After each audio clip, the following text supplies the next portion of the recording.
and welcome to scrapbookingstation.com. This is the first of two in my BigZ Dies Versatility video series. So, I'm going to very quickly put you over my shoulder. We're going to take a look at several techniques that you can make the most of these BigZ dies because they can cut through anything, but then also as templates and masks. Very handy. Anyway, let's get started. Okay, the first segment in the BigZ dies is going to be using this star. This is Stars 2 die, but it's actually just 4 stars, just different shapes. And I'm just going to do a variety of techniques in a single card. So the first thing I've done is created some computer journaling for my front panel and then the insides, and then the rest of it is just going to be the star of the show. So I've got some coordinating cardstock, coordinating metallics, my daubers, because we're going to use these as templates, a couple of ink pads that coordinate with these colors, and then a thicker cardstock. In this case, I'm using a relatively thin cardboard. And we're going to use that for our dry embossing. And of course, the star of the show is going to be the big shot. So anyway, I'm going to situate this stuff, and then we're going to take a look at the different techniques. Okay, so the only thing I really had to prepare for this card was I cut this a 1/4 inch smaller. So that's going to be the front panel. And then same on the inside. So that's going to be my inside panel. And of course, made my base card. This is going to be a 4 1/4 by 5 1/2 card. Anyway, so let's get started with cutting. And of course, the best thing about these is you can cut through all thicknesses of material. And so I just brought these. If you've got leftover rubber from your stamps, you can actually use this to create your own solid stamps. And then also, of course, chipboard and cork. I mean, this is not a star, but I use this on my bulletin board.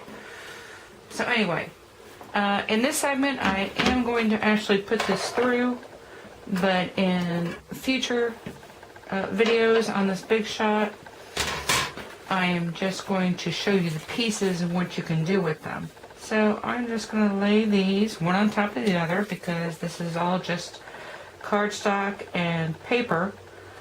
And the first one is a gray cardstock, and then this is going to be for templates, which I'll show you how I'm going to use those in the future.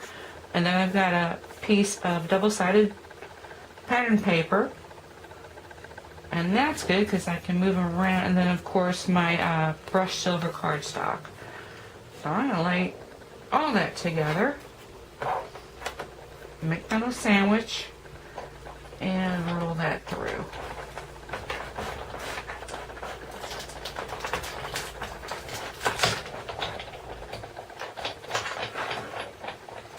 Now I'm just going to put this aside for a second.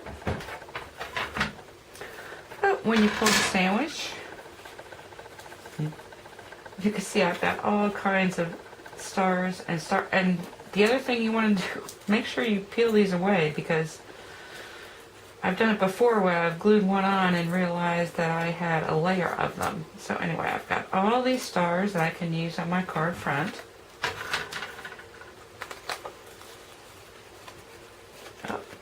That one didn't quite make it. Oh, yeah, it did. So I've got all those, and I want to keep these because, well, especially this one and my white stars, because I'm going to use these as templates, which you're going to see here in a second. Okay, let's move right into dry embossing. Because the great thing about the Big Shot is you can create very thick pieces of either, this is chipboard, which I cut, I'm not going to take you through that, and then this is the cardboard, which I showed initially, and what I did is I just sandwiched 2 on top of each other, and that way so you get the right thickness. So I'm just going to move this over this way, because what I want to do is dry emboss the front of this with a series of stars. Now the only thing you have to decide before you get started is whether you want it embossed or debossed. Embossed just means the stars will raise up, and debossed means the stars will sink in. So I'm going to pull my platform. And this is reminiscent of the days when these things existed, but they still have these crease pads, which are great for dry embossing. And this panel is no longer available, but just use one of these plates and you'll be fine. So, I want stars to come out here. And I did do a little trial and error because you want a little bit of resistance. So sometimes you need to put that front panel down and sometimes not. In this case, I am trying to make up for the thickness of what used to be this embossing plate. So I'm going to go ahead and use one of my clear acrylics. And then I want these embossed, so this is going to go on top of the stars like that. If I want it debossed, I would just flip this over and position the stars that way. So let's get going. I'm going to use my chipboard stars. Actually, I could use one or the other. But I just want to keep in mind because I really don't want raised images where my text is. So I'm just going to grab several of these and place them. And I want some running off the edge. And I've got my stars there. You always want to keep this in mind. Maybe something like that. And I want one down here. And it's not an exact science.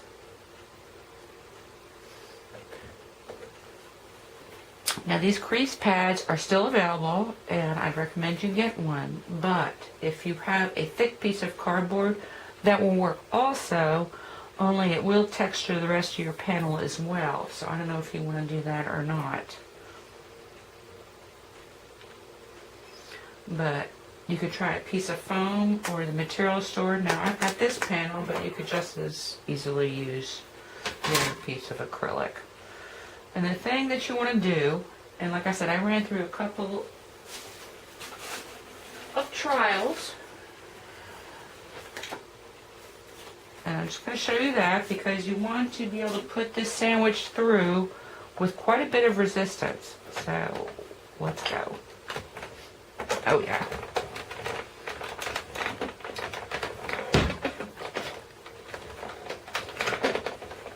And the more resistance you get through your Big Shot, the more defined your image is going to be for your dry embossing. So, let's pull that apart. Oh yeah, it's going to be beautiful.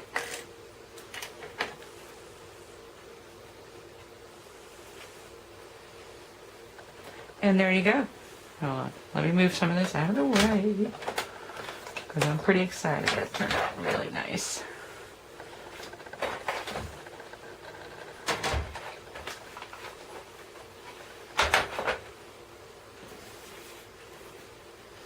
Wow. And that is really going to be great for the front of this. Now, as I said, I can continue on, but some of the reason I made these masks, if you want to spritz around some of these areas, you can use that to cover these stars. And I will do that offline because that's not what I want to show here. The next thing I'm going to do is I've got these outies. And I want to make some thin stars.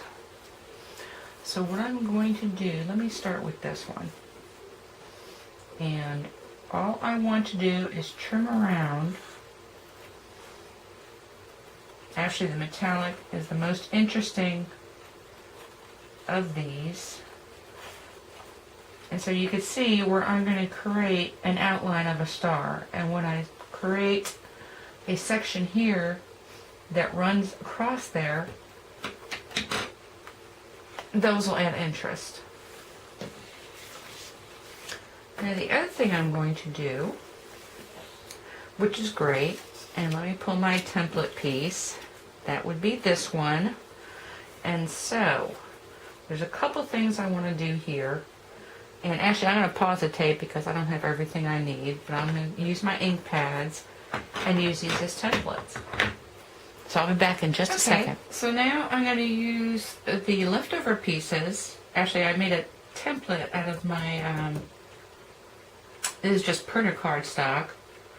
So I'm going to use this star here, and all I've done is threw another scrap piece of paper because I didn't want to extend beyond this shape. And then the other thing I'm going to do is use this as a masking and do an outline with my dauber. So I pulled a sponge because I want it to be a little bit stronger image without, actually I think you probably pretty could just take this stamp pad and go like that, but I don't want to do that. So I'm just going to grab some color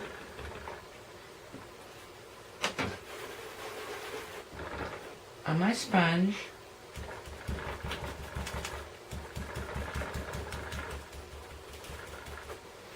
And if you wanted to, you could tape it just to make sure it's not going to move. And I just want this shadow of a star here.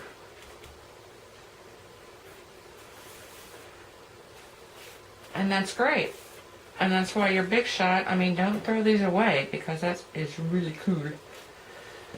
Anyway, and then next, I think I'm going to take the light gray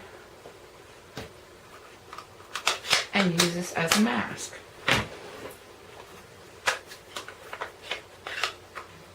So I've got my dauber, and I'm going to pull some color off of there. And I don't mind running into, oh, that shifted a little bit. Hold it down really good. And I just want this to extend off of here.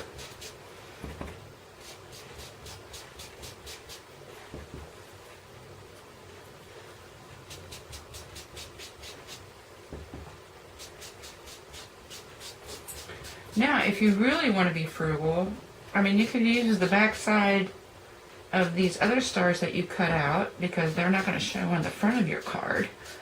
And then you really even would not have to have made a separate template. I'm sorry, it's a little difficult when I'm not right over card. Anyway, you see where that's going. So I'm going to do a little bit more of that, and actually that's about it. So I'm going to trim some of these other stars up, place those, use some for masking, do a little bit of spritzing, and finish up this card. I'll be back. Okay, so here we have the finished sample. So again, I mean just the plain die cut stars, and then using your outies.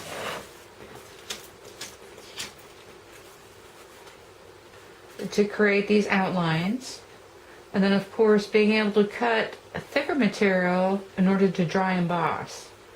And actually at this point this is scrap cooking station, and the great thing about this freeform embossing is that you can create a 12 by 6 panel. I mean, you're limited by the width of the big shot, which in this case is 6 inches, but could you imagine a border filled with this? And it'd be very quick and easy to do.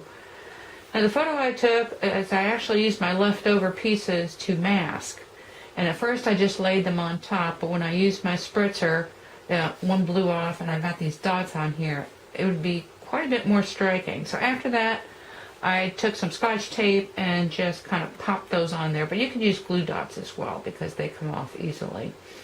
And the other new product I used was this vanilla spritz from Stampin' Up! And it's great. I loved it. But you do have to give it a good pump, which you'll see on the inside. And so the other two techniques, of course, using for masking. So on the one case, I used, let me see. Oh, this little guy. Nope. Ah, here he is.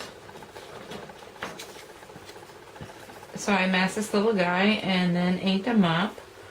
And then this medium guy over here, and inked him up. And then of course the other thing you can do is to take a scrap star and then daub around it. And then again I smooched on the inside, and then I got this punch, so I just decided to throw that in there. Now I'm not sure I can write on this. I'm probably going to take a scrap and check it out. But anyway, I mean, it's got nothing to do with this video. Like I said, great use of BigZ dies. So, plain old patterns, outline patterns, thick to dry emboss, and then of course as templates, innies and outies. Anyway, I hope you took something away with you that you can use in your own scrapbooking, card making, and enjoy those BigZ dies, because there's a lot more to them than meets the eye.